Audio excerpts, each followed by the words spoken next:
কি গো মাইরা, শেখরা যেমন সোনাকে কষ্টি পাথরে ঘষে দেখে নেয় কোনটা আসল সোনা কোনটা নকল সোনা, ভগবানও প্রকৃত ভক্তদের দেখে আমার আমার প্রকৃত ভক্ত না আমার নকল ভক্ত। এ কষ্ট দিলে সইতে পারবে তো? ভগবান ভক্তকে পরীক্ষা করে। ওই যে বলে না, যে করে আমার আজ তারে করি সর্বনাশ, তারপরে যদি না ছাড়ে আমার কাজ, তারপরে হই আমি সেই দাসের দাস। কৃষ্ণ ভক্ত যদি তুমি হয়েছো মা, তোমার কাছ থেকে সবাইকে কেড়ে নেবে, কেউ তোমার থাকবে না। আত্মীয় পরিজন বন্ধু বান্ধব জায়গা জমি গাড়ি বাড়ি টাকা পয়সা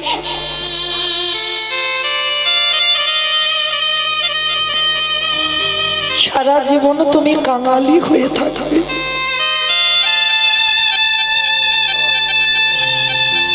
ভগবান বলে যে আমার চরণের দাস হয়, ভগবান বলে সে যেন আমার মতো হয়। ভগবানের কিন্তু বাবা কোনো সম্পত্তি নেই, কোনো সম্পত্তি।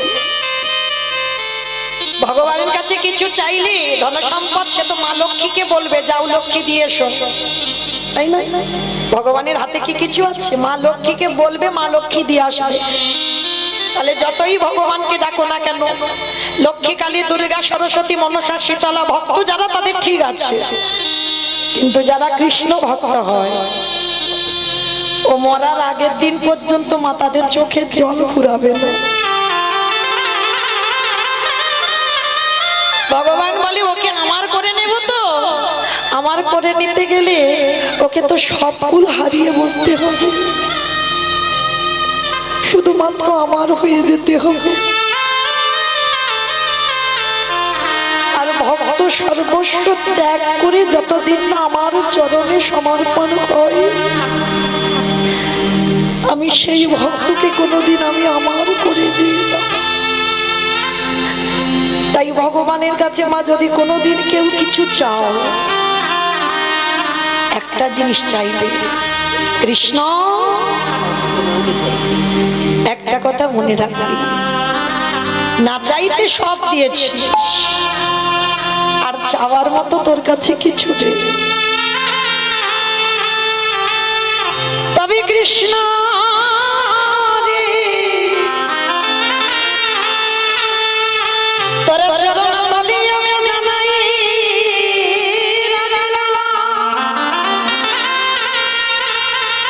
এখন যদি তুই আমায় কিছু দিতেই না,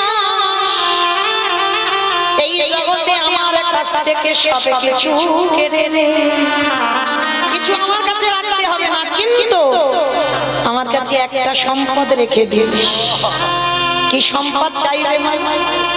কৃষ্ণ রে আমার চোখের জলে জানো কোনদিন শুকায় না রে, আমি অন্য কিছু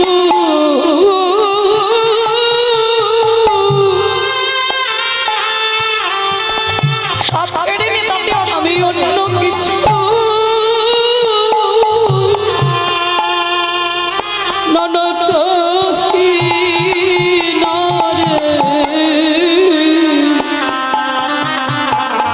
আমার চোখের জলে যেন কোনদিন শুকায় না রে। আমি যেন সারা যেন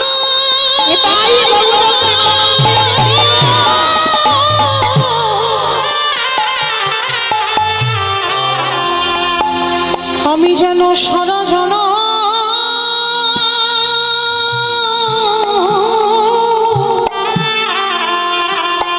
যেন কাঁদিতে পারি কৃষ্ণ। ওরে কৃষ্ণ রে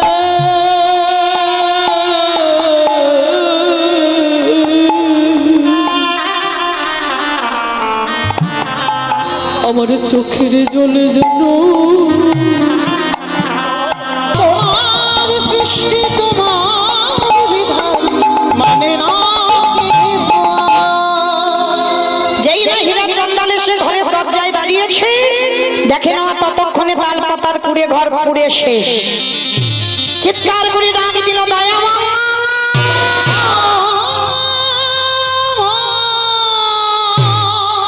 প্রথমে তুমি আমার স্ত্রীকে কেড়ে নিয়েছো, তারপরে তুমি আমার ঘর কেড়ে নিয়েছো, তারপরে তুমি আমার মেয়ে শবরীকে কেড়ে নিয়েছো।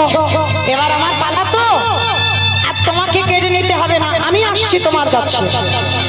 হীরা চন্ডাল প্রাণ ত্যাগ করবে বলে ছুটতে ছুটতে গিয়ে সরজু নদীর জলে ঝাঁপ দিতে যাবে।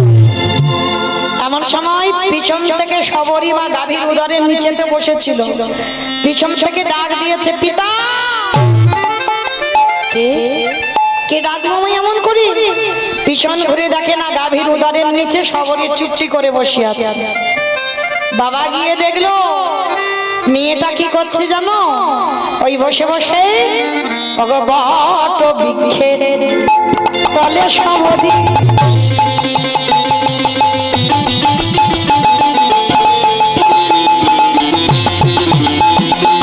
শবরী বড় জজ করে বট বৃক্ষের তলে শবরী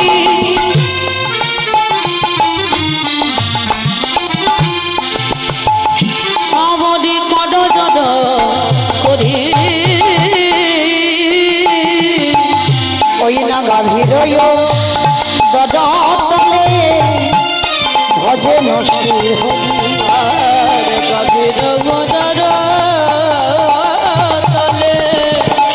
ভজন শ্রী হরি শবরী পদ জনে নাম শবরী পদ জনে নাম করে ওই না গাভীর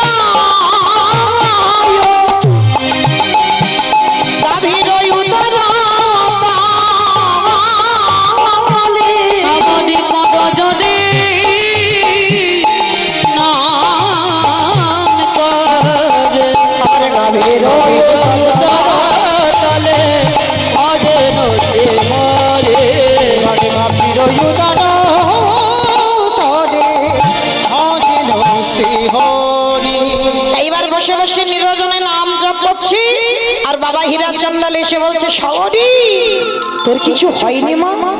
হবে কি করে বাবা? রাখে হরি মারে কি, আর মারে হরি রাখে কে?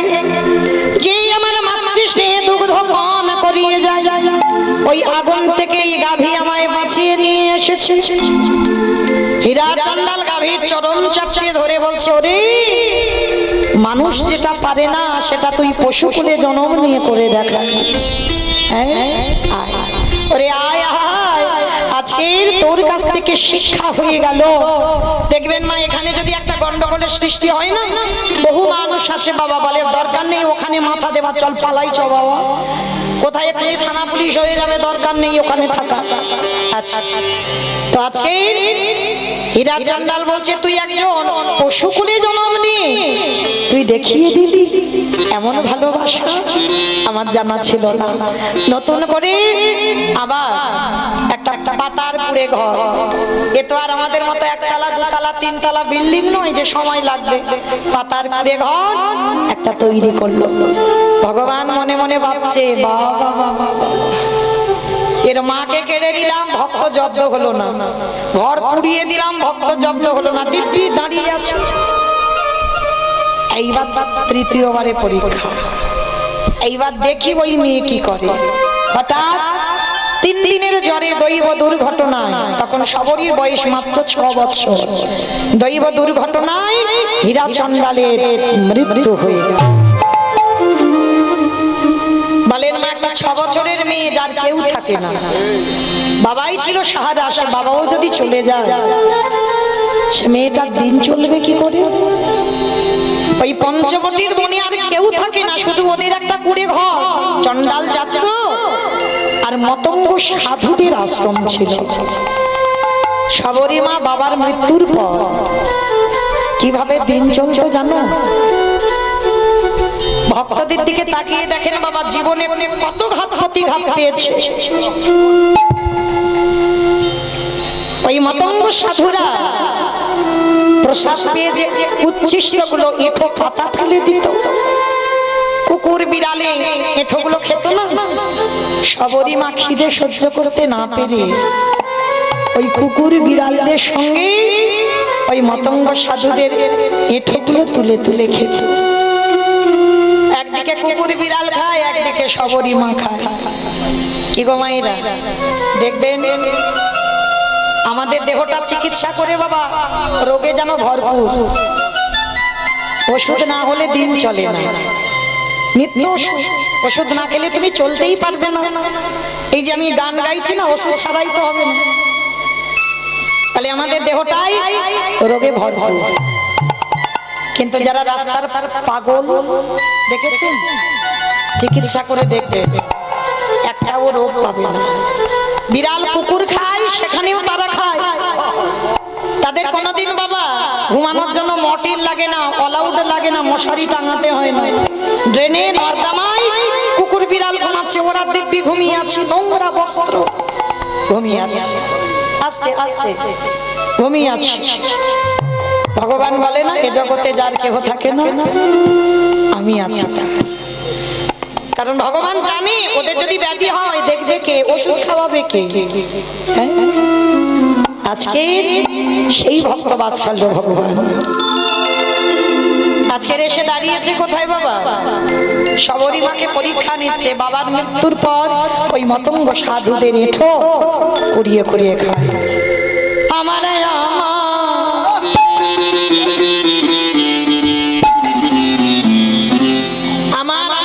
প্রাণ ভগবান, জীবন ভগবান যে সবরী মায়ের আজকের এসে দাঁড়াচ্ছে, সবরী মাকে কৃপা করবে বলে। আরে সবরী মা প্রতিদিন নিরজনে বসে বসে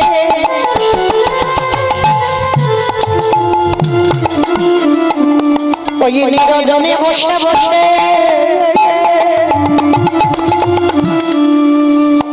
আজ রামচন্দ্রের চরণ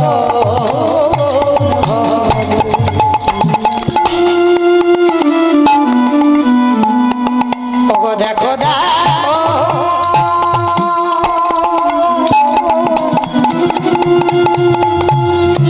কেমন ভক্ত হিয়া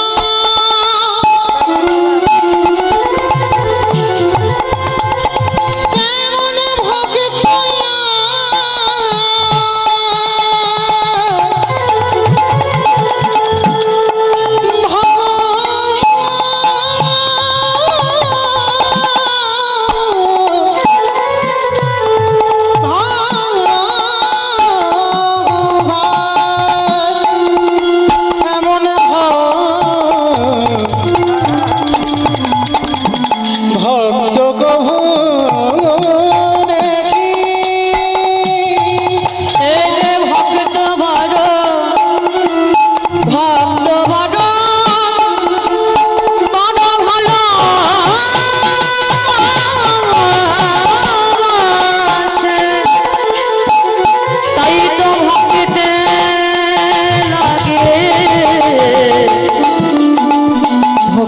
লাগে যুগে যুগে যুগে যুগে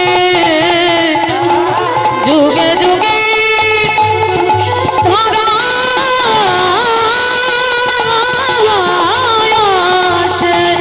সে যে ভক্তে ভক্তে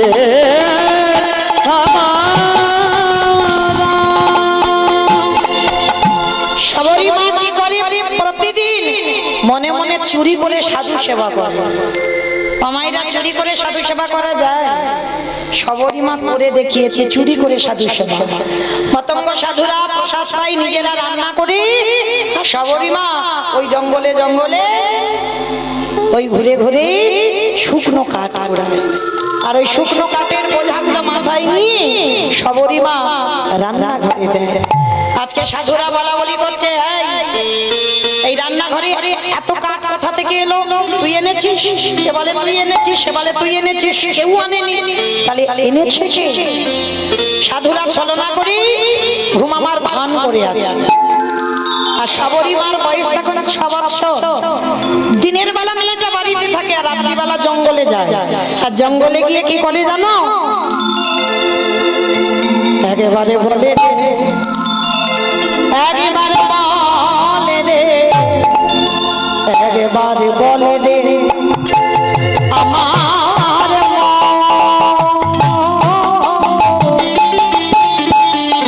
কতদিনে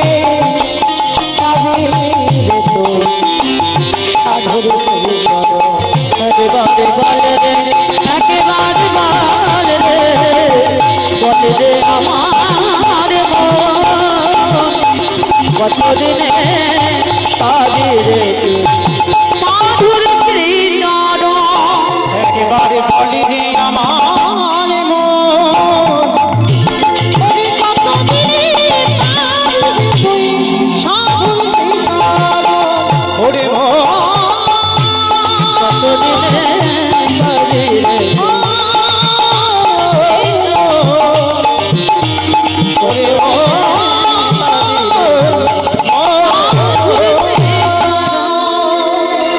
যেই না সবরীমা কাঠটা ফেলেছে, মতঙ্গ সাধুরা এসে সবরীর হাতটা চেপে ধরেছে।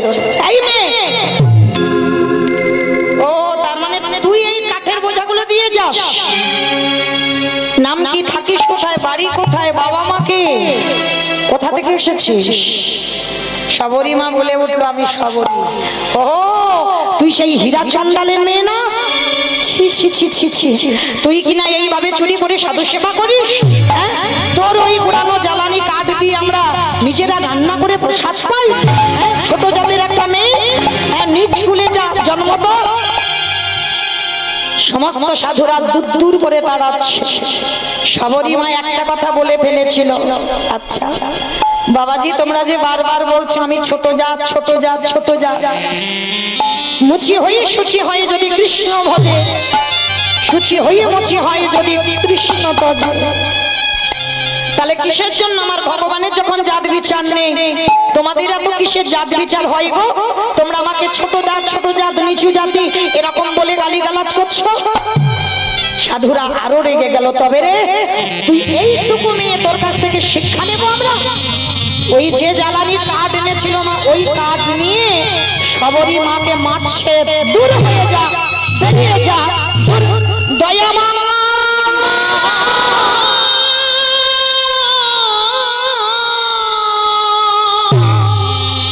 এত মারা মেরেছে, সর্বাঙ্গে দিয়ে সবরীর রক্ত ঝরে ঝরে পড়ছে।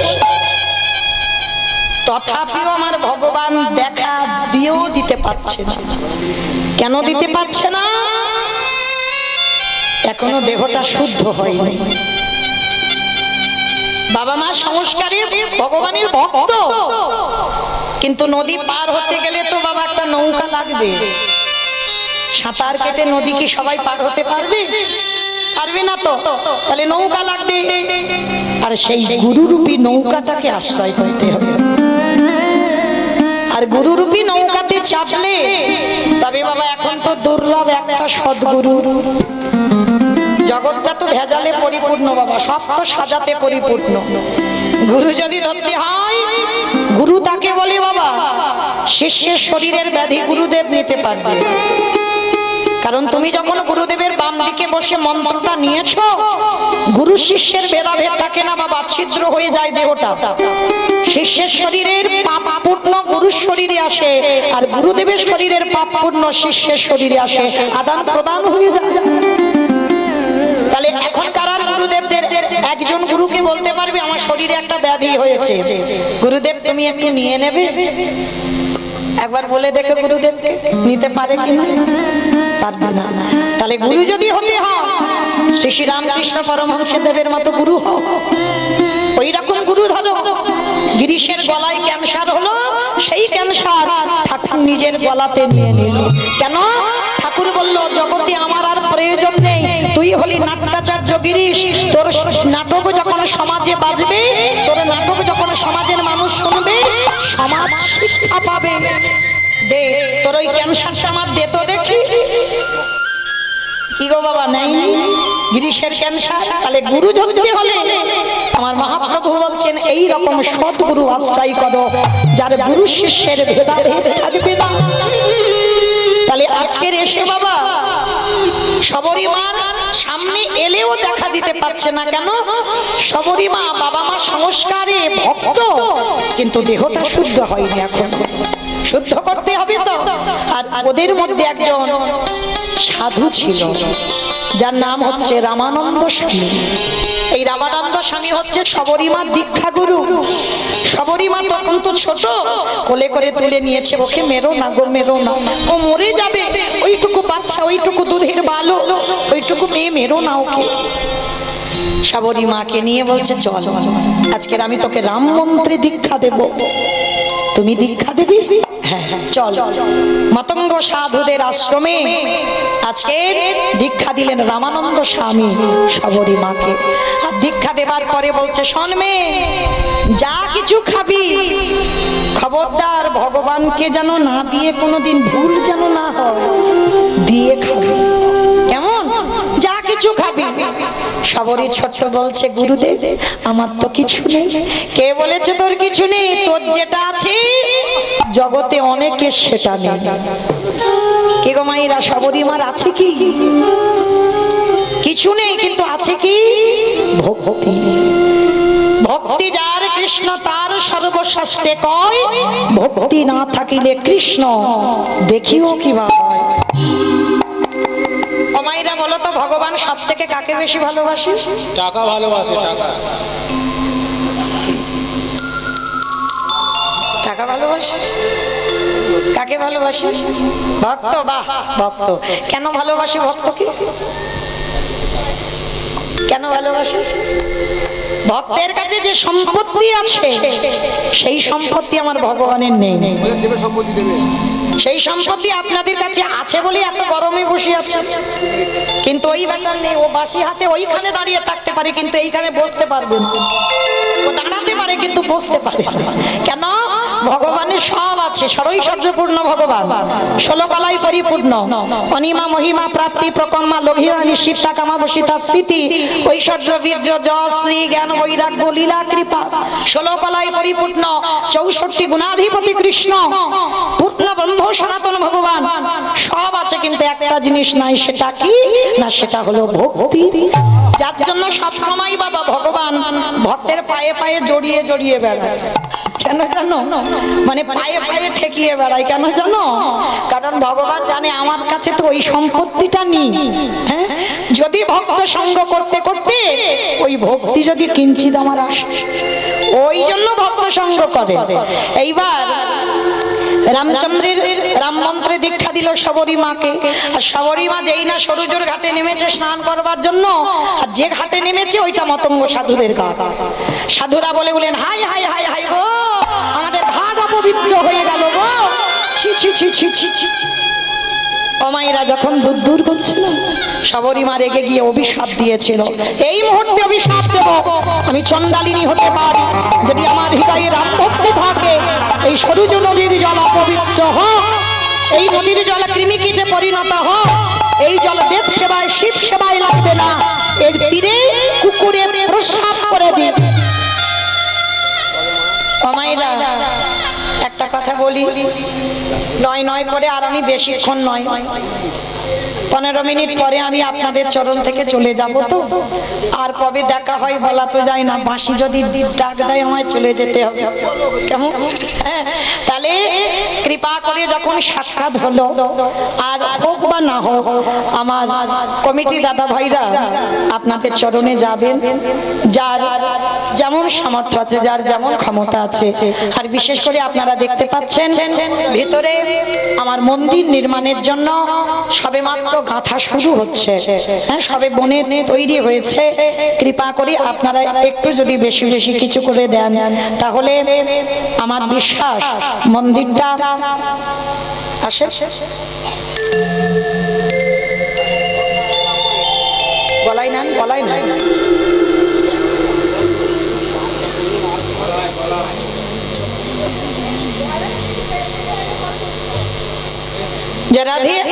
আপনাদের কাছে যাচ্ছেন, যার যেমন সামর্থ্য আছে, যার যেমন ক্ষমতা আছে আপনারা দেবেন। আর এমন কিছু দেবেন বাবা যাতে মন্দির পরবর্তীতে আমি আসি বা না আসি, যারা যারা কীর্তনিয়ারা যারা আসবেন তারা যেন এসে আমার এই রাধা মাধবের মন্দিরটা অন্তত দর্শন করতে পারে। মন্দির নির্মাণ প্রকল্পে আপনারা যৎকিঞ্চিত একটু করে দান করবেন মায়েরা, তবে কেউ বইমুখ করবেন না, কেমন? যার যেমন সামর্থ্য। আর তবে যারা যারা দেবেন একটু ঝনঝন যেন আওয়াজটা না হয়, এইটা একটু দেখে দেবেন কেমন? ওই আওয়াজটা হলে এখানে কীর্তন হচ্ছে তো একটু ব্যাঘাত হবে, ওইটা যেন না হয় সেই রকম ভেবে একটু দেবেন। সবাই দেবেন কেমন? কিছু পেতে গেলে কীর্তন শুনছেন মানে কিছু পাচ্ছেন। আর বিশেষ করে আজকের অক্ষয় তৃতীয়া, মানে এইটা মাথায় রেখে একটু দান করবেন কেমন? এই অক্ষয় তৃতীয়াতে যদি দান করেন সেটা তো আমার ভগবত সেবায় লাগবে, আমার গোবিন্দ সেবায় যাবে কেমন? নিতাই গৌর প্রেমানন্দে হরি বল। তাহলে চলেন আজকে সবরী মা যেই না ওই দীক্ষা মন্ত্র পেয়ে আজকের নতুন করে দিন শুরু হলো। ধৌলি গৃহ সাজন সবে সপেছি তো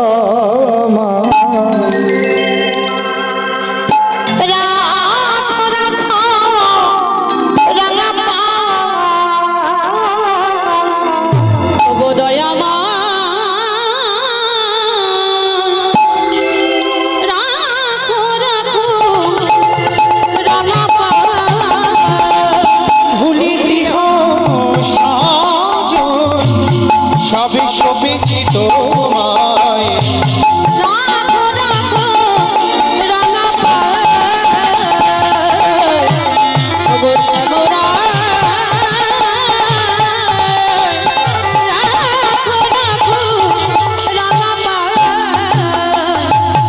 সংসারে মরুভূমি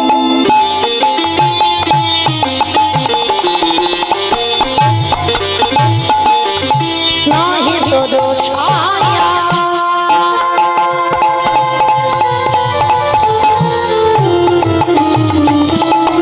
নাম নীল দশা আনমে ভয়া, সংসারে মনোভূমি নাহি তোর ছায়া, নাম নীল দশা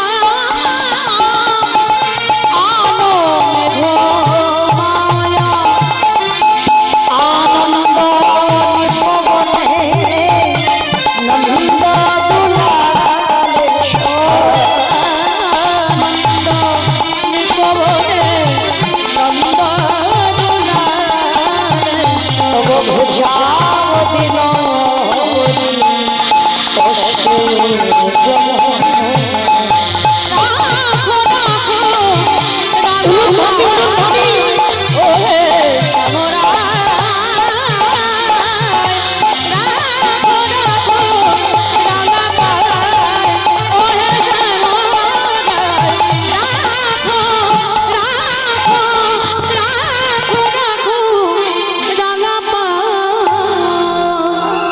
সবরীমা নতুন করে শুরু করলো কেমন ভজন?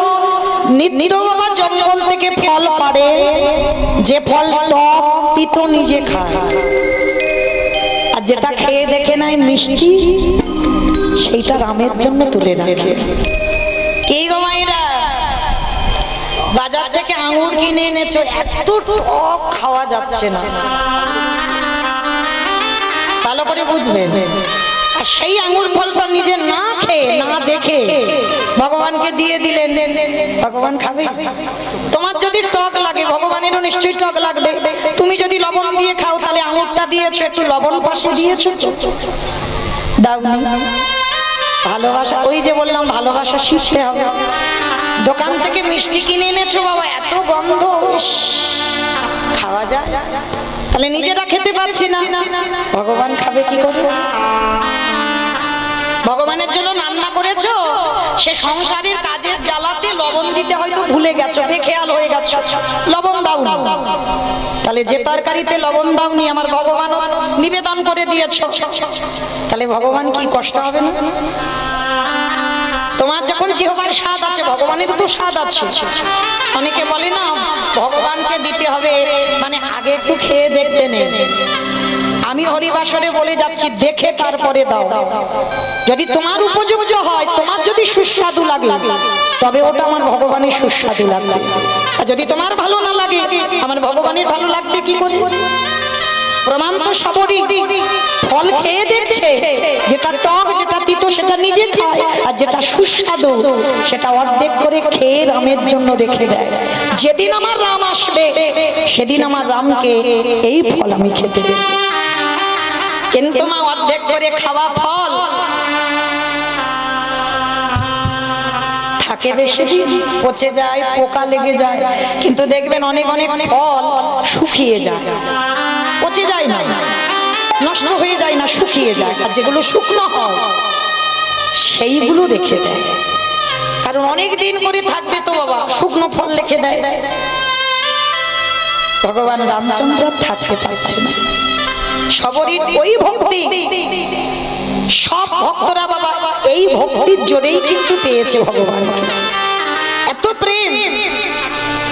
আজকে সবরই মার দরজায় এসে দাঁড়িয়ে গেছে রামচন্দ্র, আর দাঁড়িয়ে দাঁড়িয়ে ডাকছে সবরী, সবরী।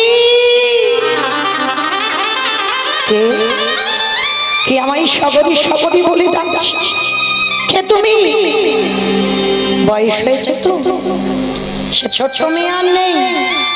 রামকে ডাকতে ডাকতে দম তো পড়ে গেছে, কেশ পেকে গেছে, চামড়া আলগা হয়ে গেছে। এবার যাবার সময়। লাঠি ঠুকতে ঠুকতে দরজায় এসেছে, এসে দেখে না রাম আর লক্ষণ দুই ভাই দাঁড়িয়ে আছে। কে গো তোমরা? সে কি রে মা, চিনতে পারলি না? যাকে পাবারের জন্য যোগী মনি কাঁদে, যাকে পাবারের জন্য শিবজি শিব লোকে পায় না।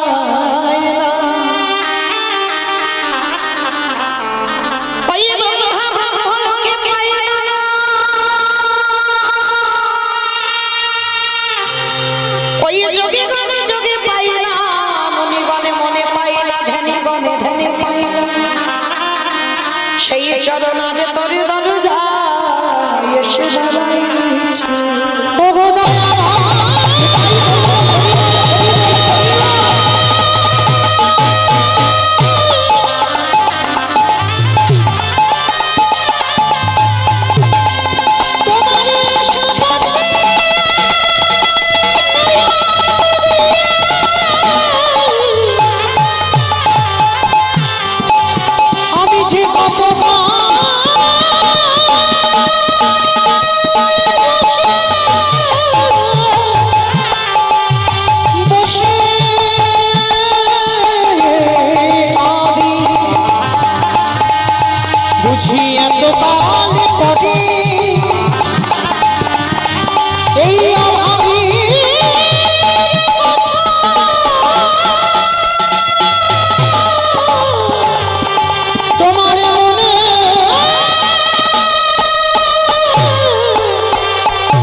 ভগবান যদি আমাদের দুয়ারে আসে, চেয়ার বা আসন পেতে দেবেন, সিংহাসন, ভগবান বসবে। সবরই মাত্র তা নেই গো। ভগবান এসেছে কাঙালির ঘর,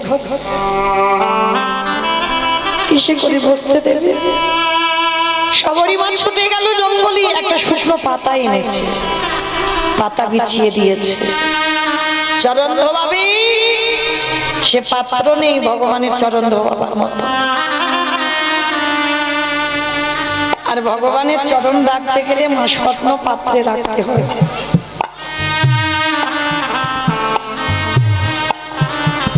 সবরই নয়ন জলে কাঁদে, আরে মনে মনে বলে রাম দয়াময়, তোমার চরণ যুগলের আগেবারে মতোই আমার জায়গা নেই, তাই আমার হৃদয় পাত্র পেতে দিলাম। পদাব চরণ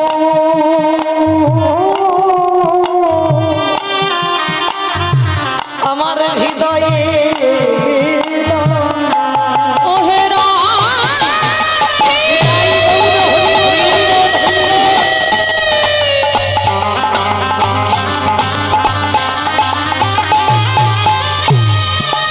কত সাধু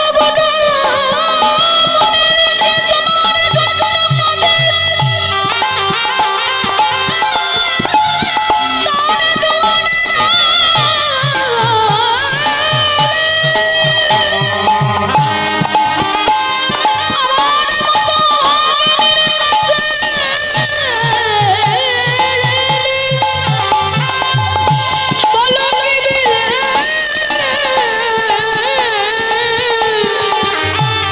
আমি তোমার সেবা দিব এই চরণ যুগল আমার নয়ন বাড়ি দিয়ে ধূত করল নাও না এই অভাগিনীর সেবা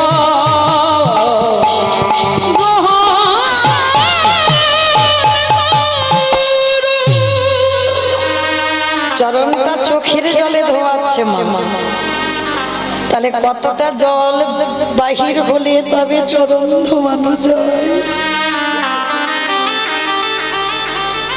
আঁচল দিয়ে মোছালে ব্যথা লাগবে মাথার কেশ খুলে রামচন্দ্রের চরণ দুটো মুছিয়ে দিল ভগবান বলছে সবরী ওমা আমায় কিছু খেতে দিবি মা বড্ড খিদে পেয়েছে প্রভু আমি যে ছোট জাত আমি চণ্ডালিনী তুমি আমার বাড়ি খাবে খাবো বলেই তো এসেছে দে সবরই ছুটে গেল ঘরের মাঝে সেই যে ধুরিতে রাখা ছিল শুকনো শুকনো ফল অর্ধেক খাওয়া ওই ঝুড়িটা কাকে করে এলে ওই সবরী মা হাদি আর রামের বদনে ওঠে না কেন হে রাম দয়া সময় থাকতে তুমি এলে না যদি বা এসেছ তুমি অসময়ে এসে দাঁড়িয়েছ ওগো দয়া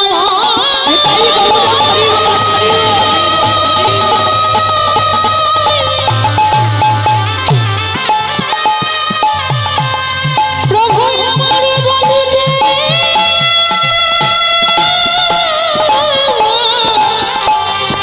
কিছু না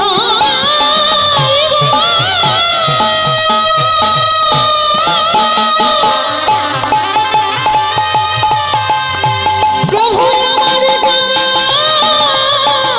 তাই তোমার চরণে নিবেদন করিলাম তুমি কৃপা করে করুণা করে যাওয়াছে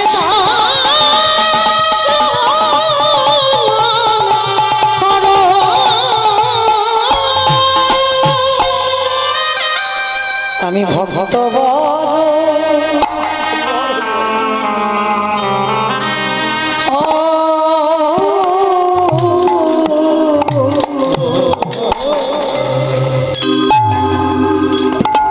ভালো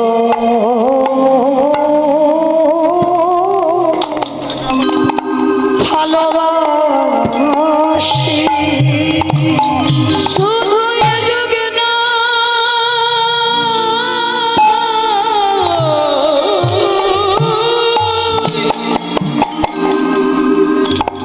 প্রতি যুগে যুগে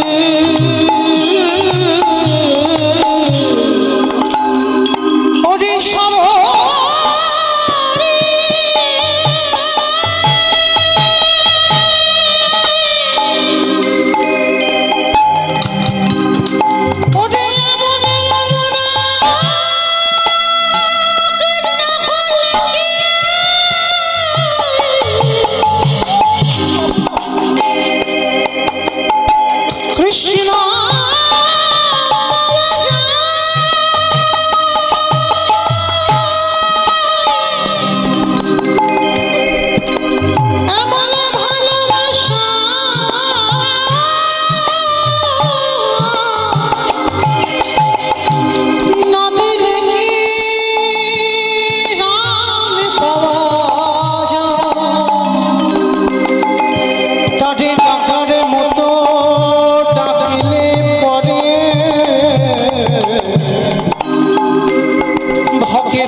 দে মা খেতে। যেই না রামচন্দ্রের বদনে ফলটা দেবে বলে তুলল, পাশে দাঁড়িয়েছিল লক্ষণ। সবরি মা হাতটা চেপে ধরে বলল, সবরি আমার বাবার বদনে সবাই রাজভোগ তুলে দেয়, তোর ওই মুখের থুতু লালা লেগে আছে যে ফল, ওই ফলে আমার দাদার বদনে দিবি না।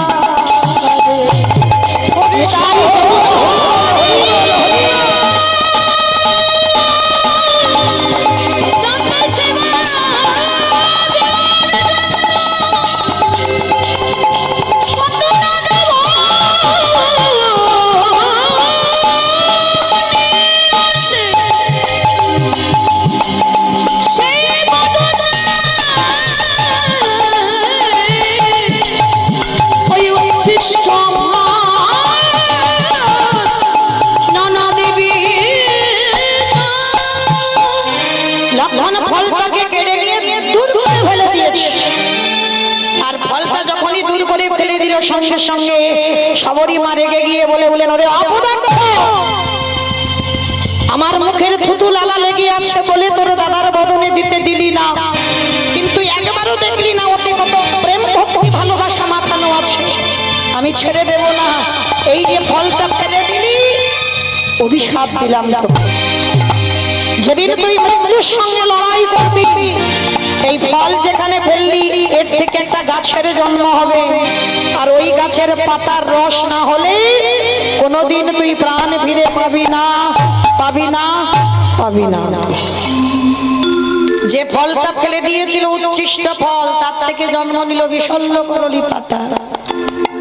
আর ওই যখন রাম রাবণের যুদ্ধে ছোট ঠাকুর লক্ষণ যখন শক্তিশালী পড়ে গেল, শোষণ বৈদ্য আজকের বলেছিল, রাম সূর্য ওঠার আগে যদি বিশল্য করলি পাতা আনতে পারো গন্ধমাদন পর্বতে গিয়ে, তাহলে ছোট ঠাকুর প্রাণ ফিরবে, না হলে ফিরবে না। যদি সূর্য উদয় হয়ে যায় তো তখন যাবে কি? যে হৃদয় চিরে দেখিয়েছিল রাম সীতার যুগল মূর্তি ভক্তপ্রবার বীর হনুমান, একেবারে উড়ে ছুটে গেল কোথায়? গন্ধমাদন পর্বত। আর সেখানে গিয়ে পাতা চিনতে পারছে না কোনটাই বিশল্য করলি পাতা, আর চিনতে পারলো না বলে একেবারে পর্বত সমেত চাগিয়ে আনছে। আর আসবার পরে একটা ঘটনা ঘটেছিল না, সেই যে বলেছিল না সূর্য উঠলেই লক্ষণ মরে যাবে, ওই জন্য হনুমান দেখছে সূর্য উঠবো উঠবো ভাব, সঙ্গে সঙ্গে হনুমান মনে মনে ভাবছে, আমি ভানু, হরি বল, আমি হনু আর তুমি ভানু। সূর্যদেবের তো অনেক নাম, 108টা নাম, আর তার মধ্যে হনুমান গিয়েছে একেবারে সূর্যদেবের কাছে। সূর্যের যে তেজ, হ্যাঁ, সেখানে যেতে পারে না, কিন্তু ওই হনুমান ছোটবেলায় লাড্ডু মনে করে গিলে খেয়ে ফেলেছে। কত শক্তিশালী বাবা হনুমান। আর সেই হনুমান আমার সূর্যদেবের কাছে গিয়ে বলছে, এই যে তুমি ভানু আমি হনু, দুজনের নামের কত মিল, এসো না একটু কোলাকুলি করি। সূর্যদেব অত বুঝতে পারিনি, এটাও তো ভালো, উনি হনু আমি ভানু, তাহলে এসব দুজনের নামের মিল যখন বন্ধু হব। আর যেই না কোলাকুলি করতে গেছে, আমার চালাক হনুমান কি করেছে, সূর্যদেবকে নিয়ে কক্ষের ভিতরে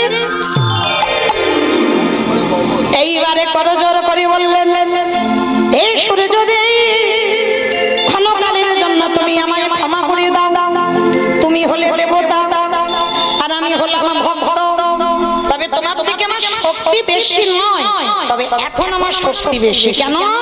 কারণ তুমি যদি উদয় হয়ে যাও তাহলে ছোট ঠাকুর লক্ষণ আর প্রাণে বাঁচবে না, তাই কিছুক্ষণের জন্য তোমাকে কক্ষের মধ্যে আমি লুকিয়ে রাখলাম, তুমি আমায় ক্ষমা করে দাও।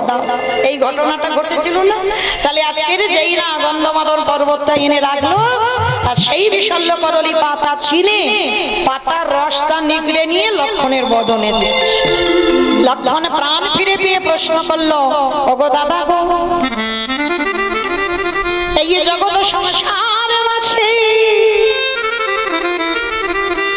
তুমি জানো না এমন কোন কর্ম নাই সব তোমার ইচ্ছাতে হয়। তাহলে তুমি যদি মনে মনে কমে গেল কেন সংসার, তুমি যদি মনে করতে, তাহলে আমার কি প্রয়োজন বলেছিল হনুমান গন্ধমাদনে যাবে, বিশল্য করলি পাতা আনবে, পাতার রস চিনে নেগড়ে আমার বদনে দিতে হবে। তুমি যদি মনে করতে দাদা আমার প্রাণটা কি বাঁচাতে পারবে না? ভগবান রামচন্দ্র হেসে বললেন খুব পারতাম, তবু আমি করব না। কেন করব না? আমি ভক্ত বড় ভালোবাসি, তাই তো ভক্তের লাগি ছুটে আসি, ভক্ত বড় ভালোবাসি, ভক্তের মান বরাবর লাগি, আমি ভক্ত বড় ভালোবাসি। ভক্তের মান বরাবর লাগি ভগবানের এই কাজ। বলছে মনে পড়ে যে সবরীর মুখে রেখো বলে তুই আমায় খেতে দিসনি, ফেলে দিয়েছিলিস। সেদিন সবরী অভিশাপ দিয়েছিল এই পাতার রস এখান, এই যে ফল এখান থেকে যে গাছ হবে, তাহলে বাবা ওখানেও তো লেগে আছে সবরীর থুতু লালা, সেই পাতার রস নিগড়ে লক্ষণকে খেতে হলো। তাহলে ভক্তের মান বাড়াবার লাগি আজকের আমার এই কাজটা করা। কোনদিন শুকায় না রে, এই জগতে যত খরা হবে না কেন, ওরে খালি বিলি নদীতে নালার জল যদি সব শুকায় যায়, কৃষ্ণ তোর কাছে আমি জানাই গেলাম, তোর চরণ তলে বসে বসে জানো আমি নয়ন জলে তোর চরণ আমি ধরতে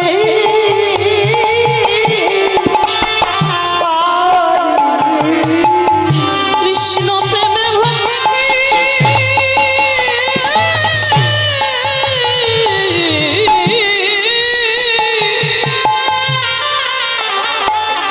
কৃষ্ণ প্রেমে ভক্তি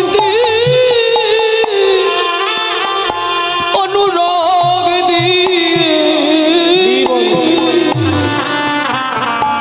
যেন নয়ন জলি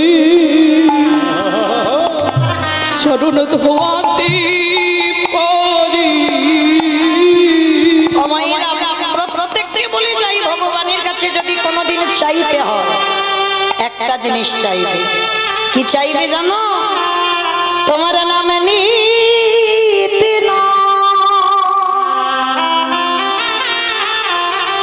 নয়ন ঝরে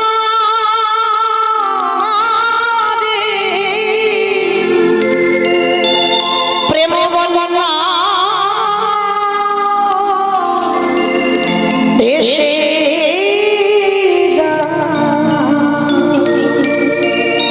যতদিন আমি পৃথিবীতে থাকবো মাধব তুমি চিরকাল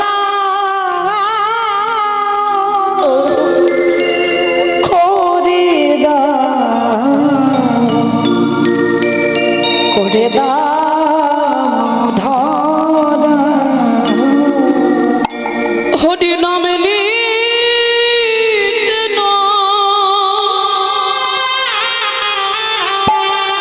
নয়ন ঝরে,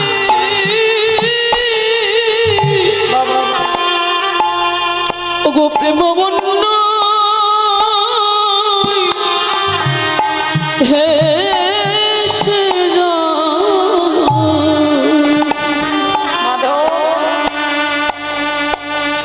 চিরকাল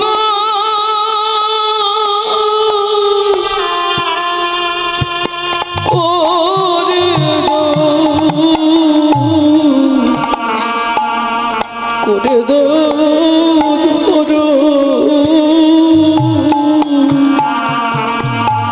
এই গানটা বিজয় সরকারের গান বাবা, কত সুন্দর গানের ভাষাগুলো দেখো। আবার যদি আসি দয়া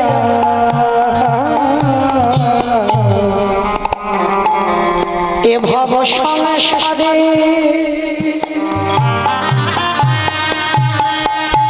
যেন কৃষ্ণ ভক্ত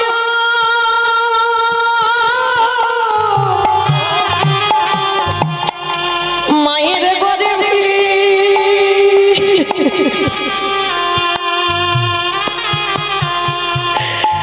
জনম দিও মরে দয়া খবর যদি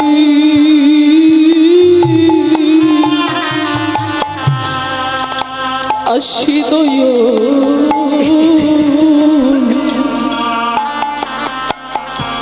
দয়ালে ভব সংসারে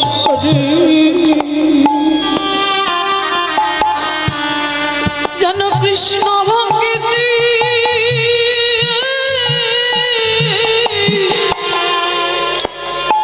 মায়ের গর্ভে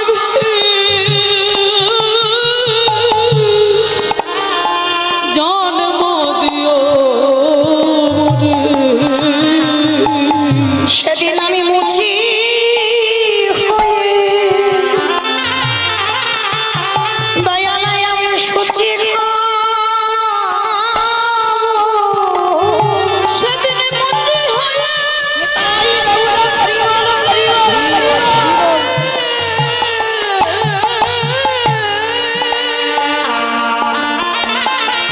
সেদিন মুক্তি হয়ে আমি সুচি আমার মন যদি রাগি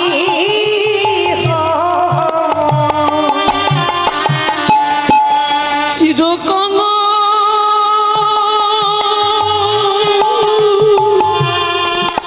করে দো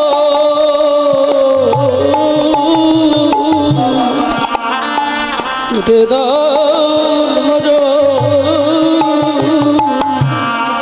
কামনা বাসনা ছেড়ে কবে শুদ্ধ হবে মন? কবে ভবিত সঙ্গী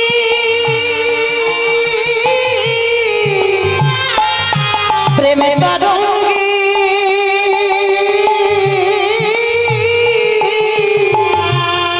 যাব মধু বৃন্দাবন।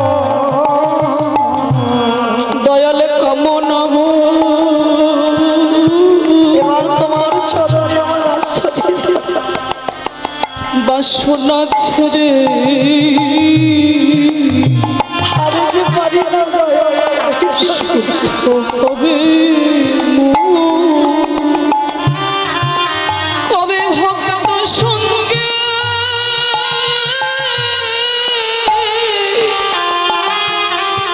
দেবে তরঙ্গে যাব মধুর বৃন্দ। সেদিন আমি ব্রজ গোপী সঙ্গে মিশে সেদিন ব্রজ গোপী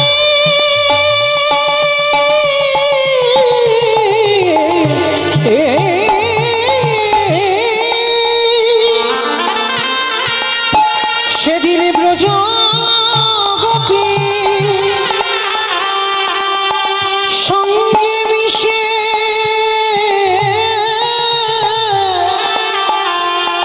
ভক্তের পদ ধুলা মাখে ছিল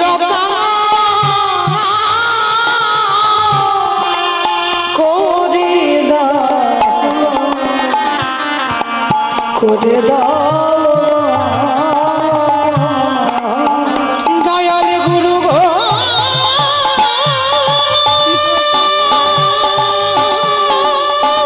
নিতাই বাবু নাম দিয়ে হরি বল হরি বল হরি বল গুরু গো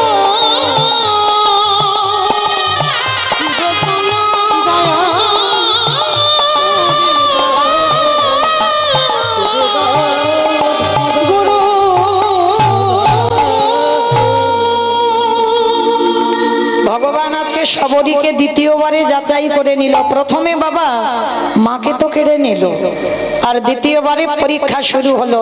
মেয়েটা ঘুমিয়ে আছে, আর পাটা লেগে ঘরের কোণে প্রদীপটা ছিল, প্রদীপটা উল্টে পড়ে গেছে। পাতার কুড়ে ঘর, ওই প্রদীপের আগুনে ঘরটা দাউ দাউ করে জ্বলে উঠেছে। আর এমন দাউ দাউ করে জ্বলছে, সবরই তো ঘুমিয়ে আছে, মাও তো কিছু জানে না। কিন্তু ওই যে গাভীটা মাতৃ স্নেহে দুগ্ধ দিয়ে যায়, স্বর্গ থেকে দেখতে পাচ্ছে সবরই ঘুমিয়ে আছে আর চারিদিকে আগুন জ্বলে উঠেছে। চিৎকার করে সবরীর কাছে এসে ওই বড় বড় শিং দিয়ে বাবা সবরী মাকে জ্বালিয়ে দিল। আর সবরী চিৎকার করে ডাকছে, আগুন আগুন আগুন। যেই না আগুন আগুন বলে চিৎকার করছে না, সঙ্গে সঙ্গে বাবা ওই গাভীটা সবরী মাকে কোন রকমে আগুন থেকে বের করে নিয়ে চলে গেছে। আর হীরাচন্দন তো জানে না, তার ঘর পুড়ে ছাই, ওদিকে ভিক্ষা করে ঘরে ফিরছে। ওগো ভগবান তুমি এখনো কেন গো নীরব হয়েছ?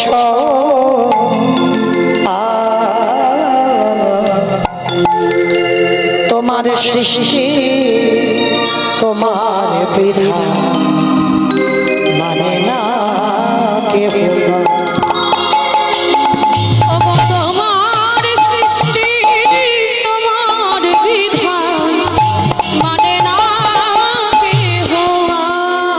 ওগো ভগবান তুমি এখনো কেন গো নীরবে হয়েছ?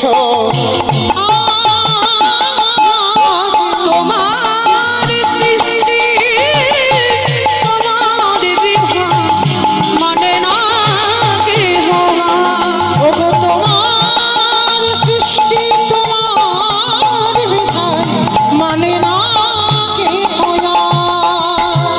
তুমি সুখী জনা করো সুখী, এই দুঃখী জনা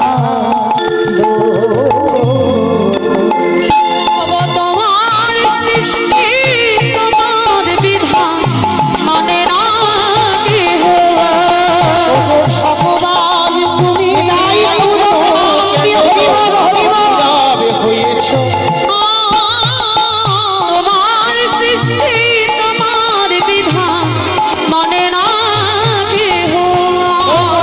আশি লক্ষ জনি ফেলে বাবা এই মানব জনিতে এসেছে। এই 80 লক্ষ বার আমাদের পিছনে ফেলা হয়ে গেছে, পোকামাকড় হলাম, গাছপালা হলাম, নদ নদী হলাম, কত কিছু হলাম, কিন্তু এই 4 লক্ষ বার মানব জন্ম। এই মানব জন্মটাকে আমার মহাজনীরা বলছেন দুর্লভ জন্ম। কেন? পশু পাখিদের সন্তান হয়, আমরা মানুষ জাতি, আমাদেরও সন্তান হয়। পশু পাখিরা ঘুমায়, আমরা মানুষ আমরাও ঘুমাই। পশু পাখিরা খাবারের জন্য সকালবেলা অন্বেষণে যায়, আমরাও যাই। তাহলে পশু পাখিদের সঙ্গে তো আমাদের সব জায়গায় মিল আছে। দেখেন ওদের দুটো চোখ, আমাদেরও দুটো চোখ, ওদের দুটো কান, আমাদেরও কান দিয়েছে, আমাদের দুটো চরণ দিয়েছে, ওদের পাখিদের দুটো ডানা দিয়েছে। আবার পশুদের আমাদের থেকে এক্সট্রা দুটো জুড়ে দিয়েছে, 4টে করে দিয়েছে ভগবানের কাছে যাবার জন্য। তাহলে সব জায়গায় যদি আমাদের সঙ্গে মিল থাকে, তথাপি বাবা ওদের জন্মটাকে দুর্লভ বলছে না, আমাদের জন্মটাকে দুর্লভ বলছে। কারণ পশু পাখিরা ভগবানকে দেখিবারের জন্য দুটো নয়ন পেয়েছে বটে, ভগবানের কৃষ্ণ নাম হরি নাম শুনবার জন্য করণ পেয়েছে বটে, ভগবানের কাছে যাবার জন্য ডানা পেয়েছে, ভগবানের কাছে যাবার জন্য তারা 4টে করে চরণ পেয়েছে। তাহলে সব তোমাদের সঙ্গে মিল আছে, আরো বেশি দিয়েছে বই কম নয়। তথাপি ওদের জন্মটাকে দুর্লভ বলছে না, আমাদের জন্মটা দুর্লভ হলো। কেন হলো? কারণ ওরা সেবা করবার জন্য বদন পেয়েছে বটে, কিন্তু হরি বলবার মতো, হরি বলবার মতো ভাষা ভাষা পেল না। ওরা নয়ন পেল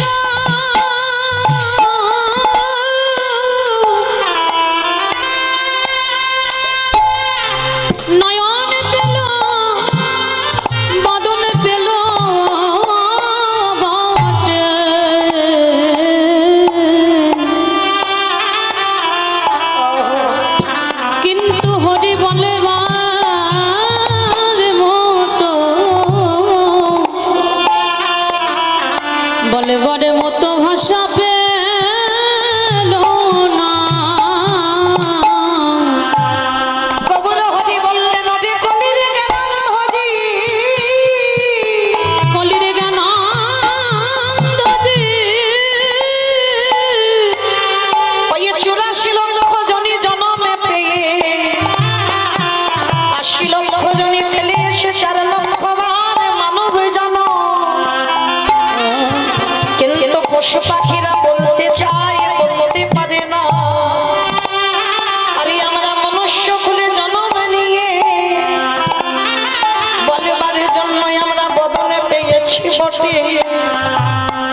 চিন্তায় মলয় চন্দন জঙ্গল থেকে এনে এই আজকের তিথিতে বাবা ওই মাধবেন্দ্র পুরী ভালো করে চন্দন ঘষে দিয়ে আমারে গোপীনাথের শ্রীঅঙ্গে লেপন করেছে।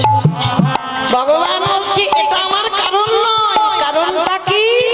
ভক্ত ওই গোপীনাথের কাছে যাবে আর গোপীনাথ ভক্তকে হৃদয়ে ধরবে, তাই তো বলছে জুড়ালো জুড়ালো বলে জুড়ালো, বলি আমার অঙ্গের জ্বালা জল জুড়ালো, জুড়ালো এই ভক্ত পরশে পাবো বলি। জল জুড়ালো, জুড়ালো বলে মায়েরা আজকে থেকে আমরা সেই 21টা দিন শুধু আমরা নয় মাধবেন্দ্র পুরী ওই গোপীনাথের সর্ব অঙ্গে চন্দন একটু করে বেটে বেটে সারা গায়ে দেয়। কেন? চন্দন খুব ঠান্ডা। হ্যাঁ, এই বৈশাখ মাসে এত তাপ, যেমন আমরা এই তুলসী গাছে এই মাসেই তো ঝাড়া বাঁধি। কেন? এত গরম, এত তাপ থাকে বাবা, তুলসী গাছ তো মরে যাবে, বাঁচবে না এত গরমে, আর যার জন্য আমাদের ঝাড়া বাঁধতে হয়। ঠিক এইরকম 21টা দিন ওই মলয় চন্দন মানে শ্বেত চন্দন আমার ভগবানের অঙ্গে লাগাতে হয়। তো যারা যারা বসেছেন, যারা যারা শুনলেন, আজকে থেকে বাবা কালকে, আজকে যারা দেননি দেননি কালকে তো আছে, কালকে থেকে এখনো বাবা 21টা দিন একইভাবে যারা ছোট্ট গোপাল সেবা করো, যারা আমাদের গোপীনাথকে সেবা করো, যারা রাধা মাধব সেবা করো, একটু করে অন্তত চন্দন আমার ভগবানের গায়ে লেপন করো। কেন? ভগবান বলছে ওরে কলির জি এই জগতের সংসার মাঝে ভক্ত যদি অন্যান্য চিন্তা বাদ দিয়ে শুধুমাত্র সর্বক্ষেত্রে আমার চিন্তায় মগ্ন থাকে, আমি জনম জনম পার হয়ে যাব।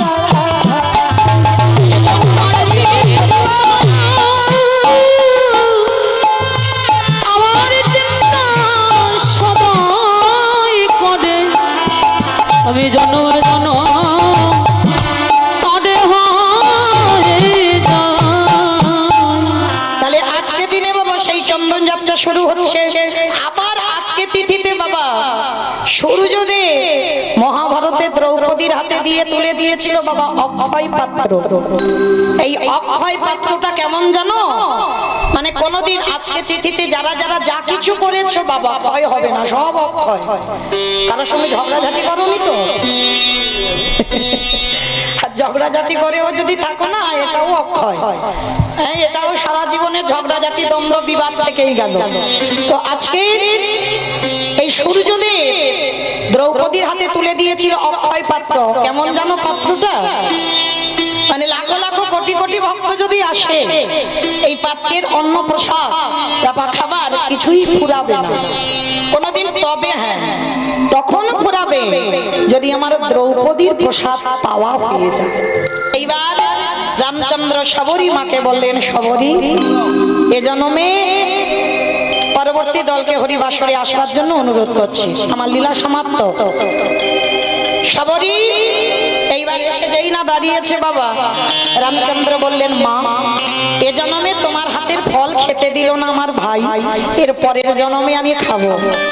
তুমি মথুরা নিবাসী, তোমার নাম হবে মালিনী, আর আমি হব ব্রজের কৃষ্ণ। আমার নন্দালয়ে তুমি যখন ফল বিক্রি করতে আসবে, আমি তখন ছোট গোপাল হামাগুড়ি দিয়ে তোমার কাছ থেকে ফল নেব। অনেকে এই কাহিনীটা জানেন। আর এই ফল নাইনি, গোপাল দুমুঠো ধান ফলবালির আঁচলে দিয়েছিল, আর ওই মালিনী ফলবালি ঘরে গিয়ে দেখলো ওটা সাধারণ ধান নয়, সোনার ধানে পরিণত হলো। সীতারামে ভজলে হে মনুয়া, সীতারামে ভজলে মনুয়া, সীতারামে ভজলে হে মনুয়া, একবার সীতারামে ভজলে মনুয়া।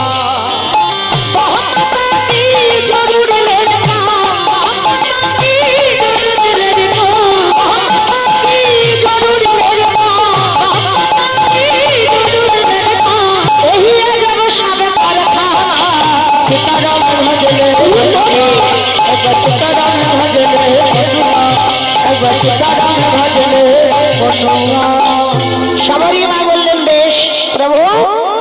যাবার সময় যখন হলো, কৃপা করে তুমি একবার সেই রাধা গোবিন্দ যুগলের রূপ দর্শন করাও। শ্যামের বামে দাঁড়াইল নবীন কিশোরী উলুধ্বনি।